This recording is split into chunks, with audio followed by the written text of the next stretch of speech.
Sir, please give me some time. I call you back later. सुनो, तुम्हें English बोलनी आती है? हाँ जी मैम, आती है। अच्छा एक बात बताओ, तुम्हें इसका मतलब पता है? I'll call you back later. जानते हो क्या बोल रहे थे? यस मैम, इसका मतलब होता है ना कि मैं आपको बाद में कॉल करता हूँ। अच्छा, यानी कि तुम्हें इसका मतलब पता है। तो तुम पढ़े लिखे हो, इंग्लिश बोलनी आती है तुम्हें अच्छे से? यस मैम, मैं पढ़ा लिखा हूँ और मुझे ना इंग्लिश बहुत अच्छे तरीके से आती है। नाइस। लेकिन मुझे एक बात समझ नहीं आई, तुम इतने पढ़े लिखे होने के बाद ये सिक्योरिटी गार्ड की जॉब क्यों कर रहे हो? किसी अच्छी कंपनी में भी तो नौकरी कर सकते हो ना? दरअसल मैम, मैं यहाँ पर ना सिक्योरिटी गार्ड की जॉब नहीं करता था। मेरे पापा यहाँ पर काम करते थे और आपके जानकारी के लिए मैं बता दूँ ना कि मैं पेशे से एक सॉफ्टवेयर इंजीनियर हूँ और बहुत बढ़िया कंपनी में जॉब करता था। वो क्या है ना, पिछले 2-3 साल से ना मेरे कंपनी में लॉस हो रही थी और जब कंपनी में लॉस होता है तो आपको पता है ना, कंपनी एम्प्लॉय को निकालने लगती है और उन्हीं सारे एम्प्लॉयज़ में से ना मैं भी एक था।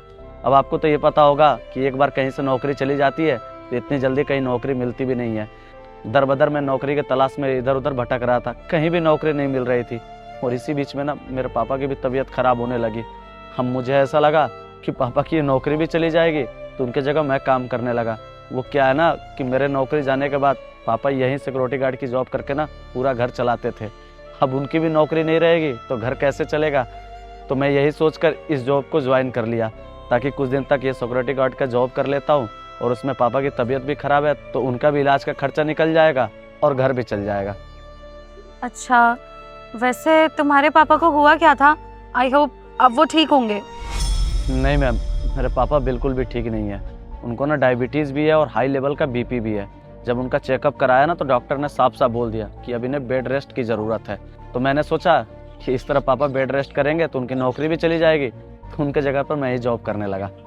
अच्छा, तो तुम्हारे पापा बेड रेस्ट पर हैं और तुम उनकी जगह यहाँ पर आके नौकरी कर रहे हो ताकि उनको आराम मिल जाए और तुम नौकरी कर लो और तुम्हारा घर भी चलता रहे। यस मैम, आपने बिल्कुल ठीक कहा। वो सब तो ठीक है, मैं समझ गई कि तुम अपने पापा की जगह यहाँ पर आकर जॉब कर रहे हो। लेकिन एक बात बताओ, तुम्हारे पापा को बुरा नहीं लगता कि तुम ये सिक्योरिटी गार्ड की जॉब कर रहे हो? इतने पढ़े लिखे होने के बाद भी उन्होंने तुम्हें इतना पढ़ाया लिखाया इसलिए नहीं कि तुम ये सिक्योरिटी गार्ड की नौकरी करो, और इतने वेल क्वालिफाइड हो तुम, कहीं भी अच्छी कंपनी में इंटरव्यू देते तुम्हारी तो कहीं भी अच्छी जॉब लग जाती। तुम्हारी प्रोफाइल से भी मैच नहीं खाती ये जॉब। इसलिए मैं तो ये बोलूँगी कि कोई अच्छी सी कंपनी ढूंढो और वहाँ पर इंटरव्यू दो और अपनी अच्छी जॉब करो ताकि तुम्हारे पापा को भी तुम पर प्राउड फील हो।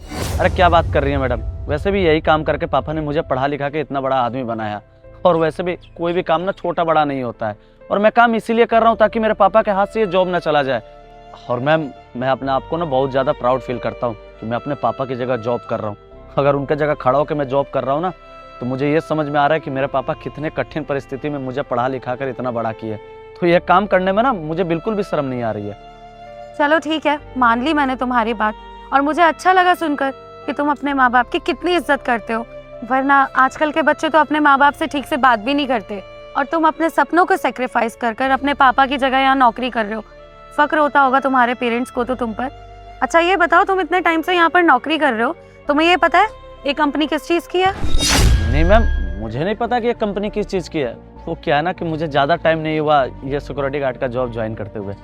अच्छा चलो कोई बात नहीं, मैं बता देती हूँ तुम्हें। ये ना एक टेक कंपनी है। क्या? ये टेक कंपनी है? फिर तो ये कंपनी मेरे काम की है मैम, मैं तो एक सॉफ्टवेयर इंजीनियर हूँ ना। आई नो, तभी तो मैंने तुम्हें ये बात बताई है। और हाँ, तुम्हारे लिए एक खुशी की बात और है, हमारी कंपनी में एक वैकेंसी खाली है, वो भी सॉफ्टवेयर इंजीनियर की। तो कल तुम टाइम पे आना और इंटरव्यू देना। अगर तुम क्वालिफाई कर पाए इंटरव्यू को तो नौकरी तुम्हारी। देखो तुम बहुत अच्छे इंसान हो, तुम ये नौकरी करना डिजर्व नहीं करते, इसलिए कल टाइम पे आना और पूरी मेहनत से इंटरव्यू क्रैक करना। और अगर तुमने इंटरव्यू क्रैक कर लिया तो कंपनी तुम्हें तुरंत हायर कर लेगी।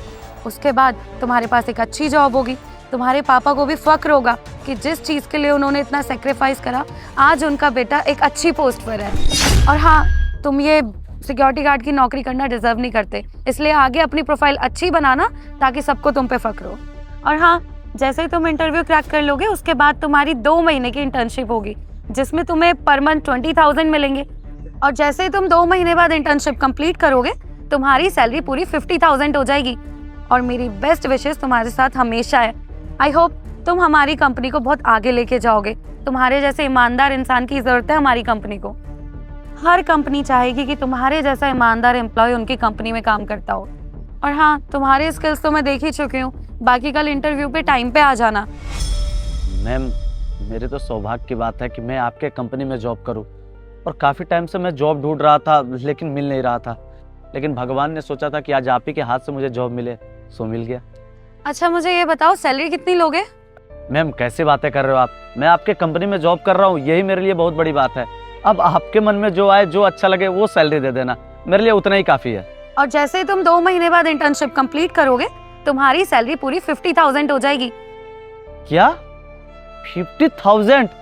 थैंक यू मैम कि आपने मुझे अपने कंपनी में जॉब दिया और जॉब के साथ साथ इतनी बड़ी सैलरी भी दे रही हो। मैं आपसे वादा करता हूँ कि मैं अपना काम ना पूरी ईमानदारी से करूंगा, और कभी भी ना मैं आपको शिकायत का मौका नहीं दूंगा, और अपनी कंपनी समझ के मैं यहाँ पे काम करूंगा। ठीक है, all the best for your future. बाकी कल मिलते हैं टाइम से 9 बजे।